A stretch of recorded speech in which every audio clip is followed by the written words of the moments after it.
Bienvenidos, esto es Radio Sefarat y estas son las noticias con comentario que hace siempre Jorge Rosenblum. Hola, Jorge. ¿Qué tal? Comenzamos con los titulares. 2 israelíes con trastornos mentales retenidos o secuestrados en Gaza. Según Netanyahu, el acuerdo con Irán será aún peor que el que en su día se firmó con Corea del Norte. Abbas dice que Hamás planea un Estado palestino en Gaza con el apoyo de Israel. Y por último, la Unión Europea e Israel iniciarán en septiembre una ronda de conversaciones sobre los territorios en disputa. Después de estas noticias hablaremos en la agenda cultural de más información. Comenzamos con la primera de la que les hablábamos. En estos días se ha conocido que desde hace varios meses 2 jóvenes israelíes que padecen trastornos mentales entraron en Gaza y allí permanecen retenidos o secuestrados. Se trata de Abraham Mengistu, de 26 años, miembro de la comunidad judía etíope, que cruzó la frontera a principios de septiembre, y de un joven beduino del sur de Israel que en abril saltó la valla fronteriza y entró en Gaza. Israel ha rechazado un canje, ya que no se trata de soldados, sino de un caso humanitario y que espera que jamás los devuelva sanos y salvos. Recordemos que en 2011 Netanyahu accedió a liberar a 1.027 presos palestinos a cambio de Gilad Shalit, un joven soldado capturado en 2006 en un ataque palestino contra una base cerca de la frontera. Decenas de estos terroristas liberados entonces se convirtieron en importantes piezas de Hamás en la planificación y realización de atentados.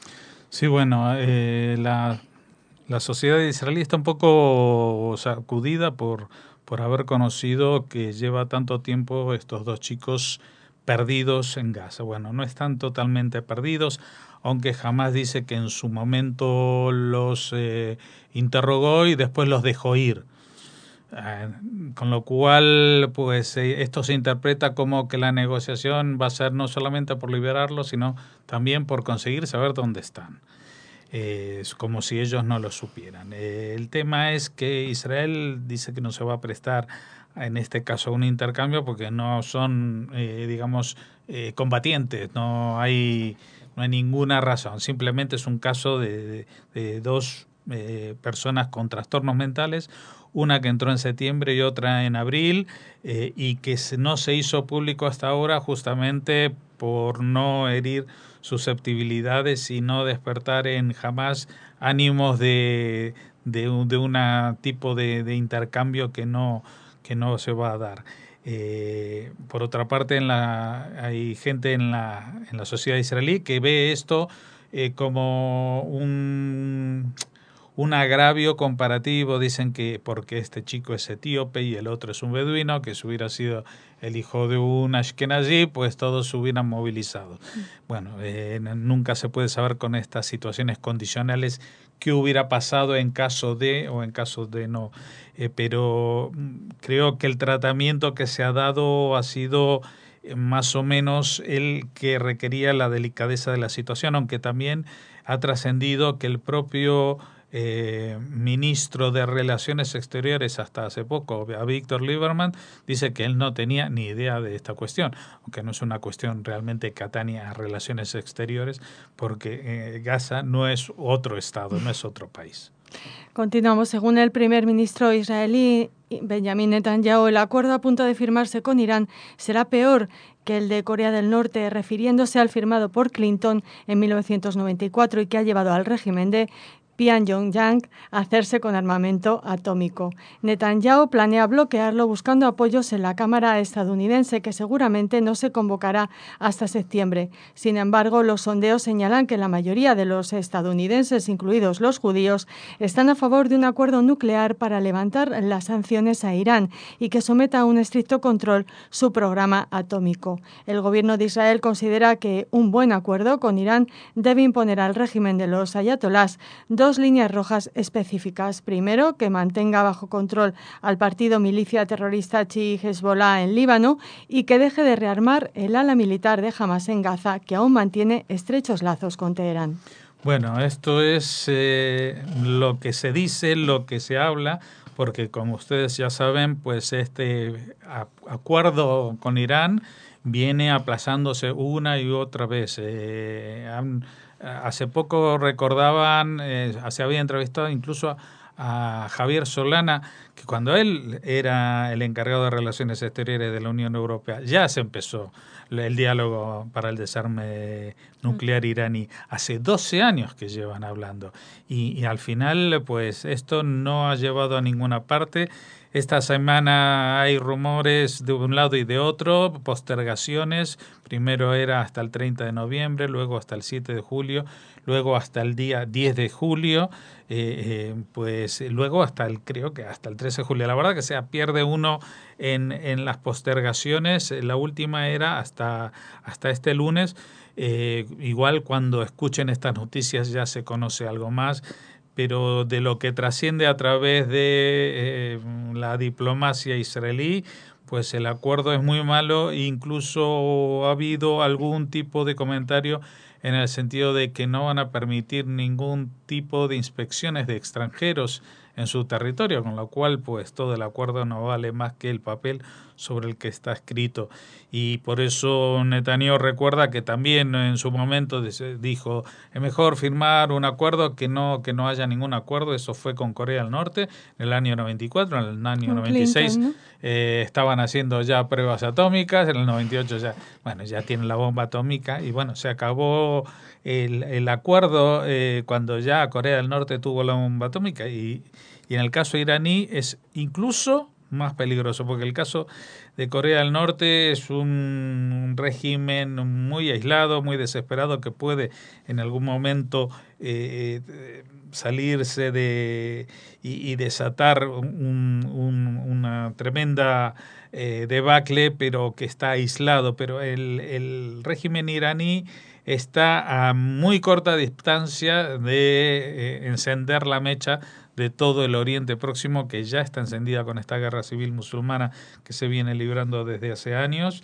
y ya la prensa árabe también se hace eco de reclamaciones de Arabia Saudí, que está a punto de adquirir, si así lo hace, también su propia bomba atómica de los pakistaníes.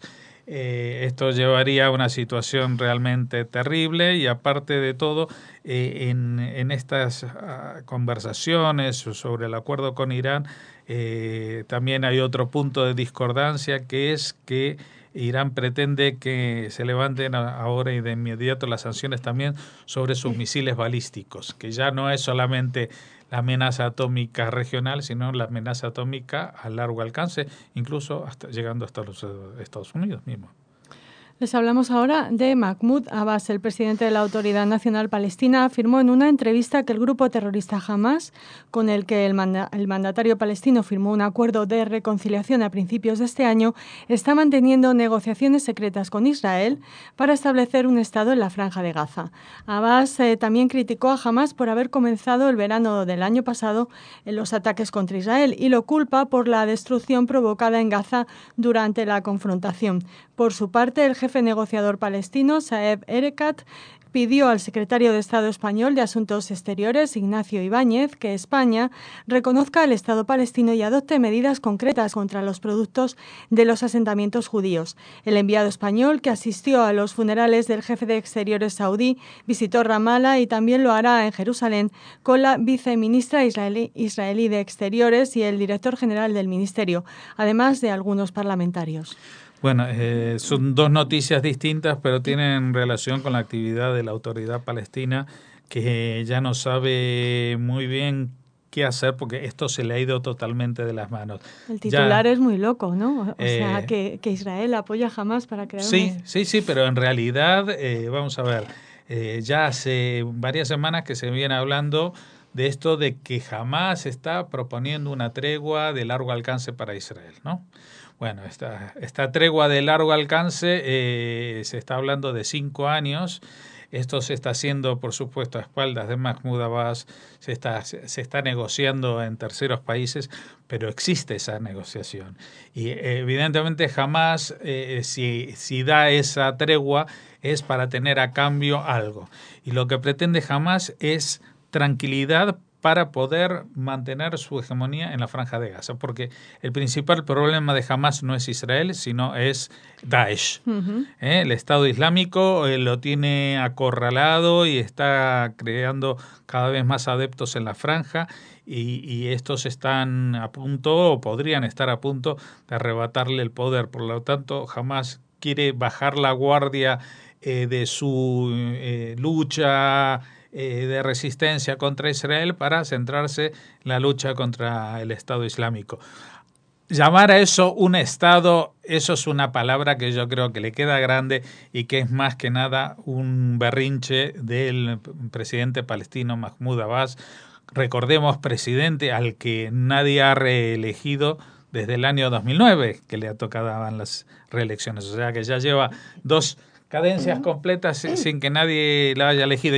Y siempre que hablan los palestinos entre sí, lo primero que exigen es que haya elecciones.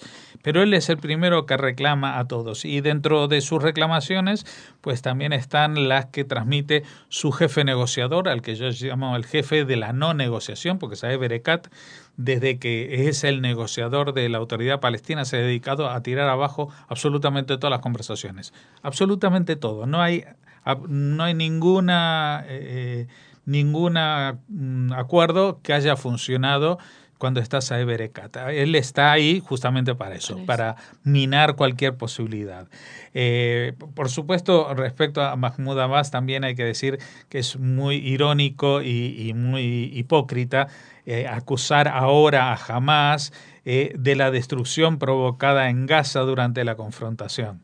Nada más que nada menos, porque dicen que ellos comenzaron el ataque a Israel. Ahora ellos son los que dicen, pero cuando lo estaba haciendo el ataque y formaban parte de la coalición, y al mes siguiente y 2 meses después decían que Israel era criminal de guerra, etcétera, etcétera. Ahora resulta que no, que es Hamas. Y entonces pues Israel es un angelito al lado de Mahmoud Abbas. Lo que no entiendo es que si ve que Israel se va a formar un Estado con la Franja de Gaza, ¿por qué no va él también a hablar con Israel? Cosa que parece que le resulta imposible desde algún estamento muy interno de su ser. Y por lo tanto pide a todos los países que se acercan o no se acercan que reconozcan un Estado palestino que no existe, que es ilegal desde el punto de vista incluso del reglamento de Naciones Unidas, porque no tiene definido ni territorio, ni población, ni límites, ni recursos, ni absolutamente nada. Entonces, esto es como que alguien proclame la República de Lavapiés y ya está, ¿no? Esto no es porque alguien lo diga y pida a que los demás lo reconozcan, aunque lo reconozcan. Lavapiés no puede ser independiente a menos que España participe en esas negociaciones, y Palestina no puede constituirse en Estado a menos que Israel participe en las negociaciones. Esto es un tema del que lo hemos explicado 80 veces, pero parece que todo el mundo puede entenderlo excepto los propios palestinos. Terminamos esta parte del informativo contándoles que Israel y la Unión Europea se disponen a iniciar un diálogo sobre la situación de los territorios en disputa. La primera ronda de conversaciones está programada para el mes de septiembre. Si bien la Unión Europea ha expresado su interés de discutir sobre la construcción de asentamientos y su efecto sobre el proceso de paz, Israel pretende que las conversaciones se centren en mejorar la situación económica de los palestinos en Cisjordania y la Franja de Gaza. La Unión Europea ha advertido a Israel de posibles sanciones, como etiquetado de los productos fabricados en los asentamientos destinados a los supermercados europeos, así como limitar la cooperación con Israel en diversas áreas, y también restricciones al acuerdo de libre comercio.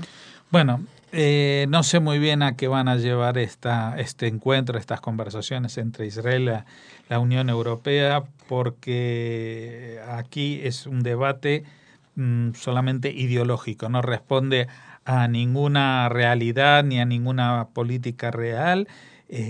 O sea, el tema es si va a triunfar la lógica o ilógica del boicot, sanciones y desinversiones que proponen los árabes desde hace muchísimo tiempo, especialmente desde la conferencia de Durban, o va a triunfar la lógica de decir, bueno, vamos a ver, ¿ustedes les preocupan los palestinos o qué les preocupa? Pues si les preocupan los palestinos, vamos a hablar de los palestinos, vamos a ver cómo se mejora su vida. Sus condiciones de vida. Sus allí, ¿no? condiciones de vida en tal.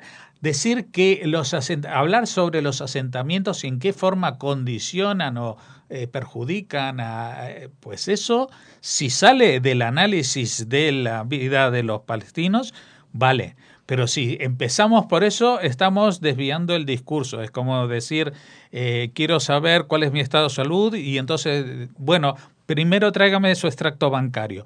¿Qué tiene que ver una cosa con la otra? Sí, usted puede decir, mi estado de salud es por las tensiones que sufro, por la situación económica, etcétera, etcétera. Pero eso, la salud no es... no afecta directamente, no está afectada directamente por la situación económica, como que la situación real y cotidiana de los palestinos no está afectada por la política de asentamientos, que uno puede estar a favor o en contra, pero ese no es el problema de los palestinos. Y en todo caso, Raquel, podría ser el problema de los palestinos en Cisjordania, pero en Gaza no hay absolutamente ningún asentamiento, no hay absolutamente ningún israelí, no hay ningún judío, es el único terreno Judenrein de todo el mundo, o sea, libre de judíos, como pretendía Hitler que fuera Europa. Así que echarle la culpa a los asentamientos de lo que pasa en Gaza también.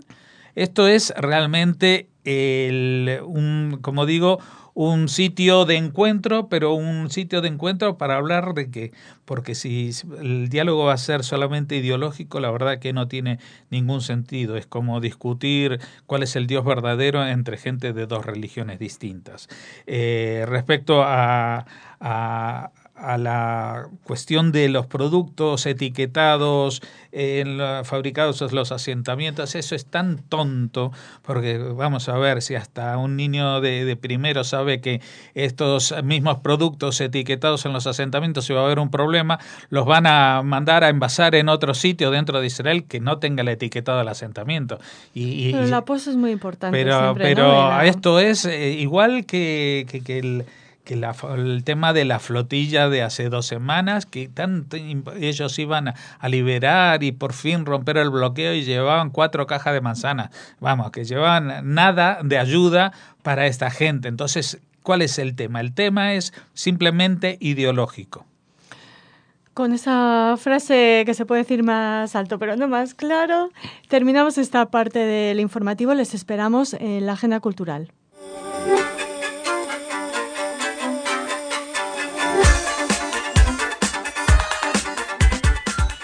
Y llegamos a la sección de las noticias culturales. ¿Qué tal, Raquel? ¿Qué vas a contarnos hoy de cultura?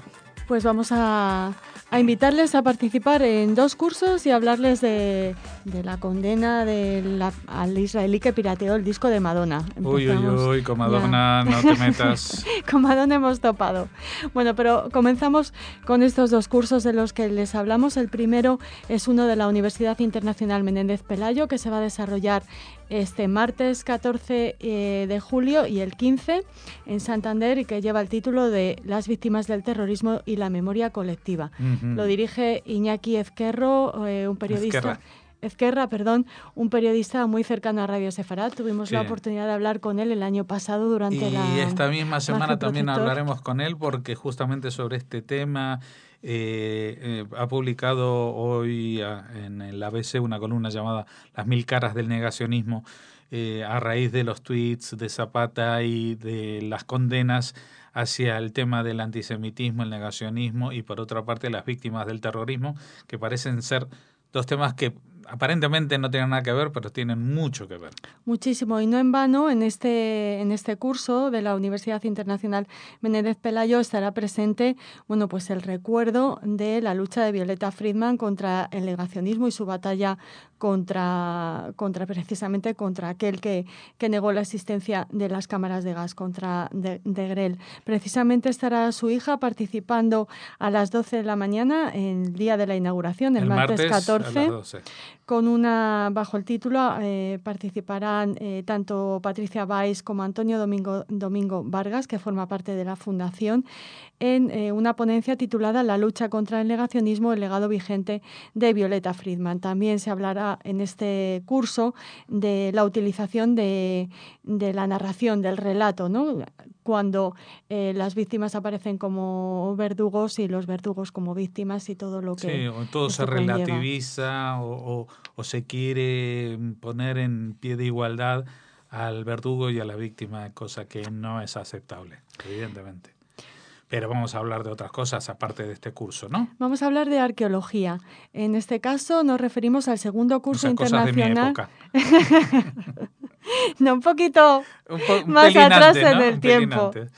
Bueno, de este curso internacional de arqueología medieval de Sefarad, que es uno de los cursos de la Universidad Internacional del Mar, en su campus Mare Nostrum, que en este caso se traslada a la judería bajo medieval del Castillo de Lorca y su sinagoga del siglo XV. Ya saben, uno de los hallazgos arqueológicos más importantes de los últimos tiempos en nuestro país en lo que tiene que ver con el legado judío. O sea, que es la Universidad del Mar de Murcia, pero el seminario se hace en Lorca. Exacto. Porque no es solamente un seminario teórico. No. Ahí tienen las piedras. Ahí tienen ese legado tangible que no siempre, con el que no siempre podemos contar aquí en Sefarad, y precisamente el objetivo de este curso es ofrecer una formación especializada, teórica, pero también práctica sobre la cultura de la minoría judía que vivió en la península ibérica durante la Edad Media.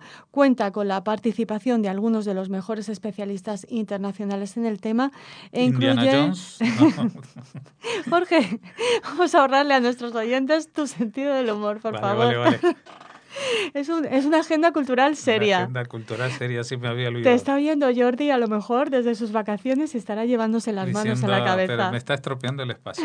Bueno, como les decíamos, incluye sesiones teóricas y talleres prácticos encaminados a ofrecer a los asistentes una visión actualizada de los aspectos más relevantes de la realidad de los judíos peninsulares. Sobre todo, bueno, pues hablará de los problemas de la interpretación de los contextos arqueológicos judíos en sociedades históricamente, mayoritariamente cristianas o islámicas, como es el caso de la península ibérica. Y si hablamos de actualidad, pues lo que les adelantábamos en los titulares de la agenda cultural. Han condenado ya al israelí, a Adi Lederman, este chico de 39 años, acusado de filtrar las maquetas del disco Rebel Heart de Madonna el año pasado, que les contamos aquí en Radio Sefarad. Esto no tiene nada que ver con lo de arqueología, lo de Madonna, ¿no? Hombre, se conserva bien. Se conserva bien. Son los milagros también de la arqueología. Sí, se pero conserva bien. La música sí que se conserva muy bien, pero a esta mujer le han robado. Sí, le han robado y se manifiesta, bueno, pues encantada por la condena. ¿Cuál es la condena? Repítela. La condena es a 14 meses de prisión y a pagar $4.000, que es calderilla para Madonna, pero bueno, ella ha dicho que está muy satisfecha por esta condena a Adi Lederman por parte de un juzgado de Tel Aviv, porque asegura sentirse violada como artista por estos sucesos que, bueno, obligaron, recordamos a nuestros oyentes, a adelantar la presentación de su disco. Vamos a cambiar todo el plan de presentación. Publicando canciones en diciembre y publicando precisamente Rebel Heart el 10 de marzo, un mes antes de lo previsto. Y el chico, Lederman... 39 años es alguien que ya sabe lo que es el bien y el mal, creo. Sí. Hombre de 39 años fue arrestado por el pirateo en el mes de enero y después procesado en febrero por allanamiento de ordenador, vigilancia prohibida de equipos, infringimiento de copyright, obstruir la investigación y acceder a las nubes privadas de miembros del equipo de Madonna. Así que le han caído 14 meses, Jorge. Bueno, no sé cómo será la ley respecto a si hay una condena mínima, como aquí en España, que menos de 2 años no van a la cárcel. Pero bueno, por lo menos que se sepa que en Israel, a diferencia de lo que pasa en la mayoría de los países, alguien que infringe los derechos de autor, pues va a la cárcel. o puede ir a la cárcel, digamos, que no necesariamente, digamos, tampoco estamos hablando de pena de muerte, pero sí de que haya una condena y que no sea una mera sanción administrativa, pagar 200 euros, Sí. porque seguramente eso incitaría a gente que diga, bueno, pero si yo con esto voy a ganar 50.000 euros, ¿qué más me Le da resto la pagar posible 4.000 multa. de multa, ¿no? Así que bueno, doña Madonna, arqueología y el relato de las víctimas del terrorismo. Esto es lo que tenemos hoy, ¿no? Esto es lo que les ofrecemos hoy en nuestra agenda cultural y mañana más información en nuestro habitual espacio de noticias. Me lo prometes, ¿no? Te lo prometo. Hasta mañana.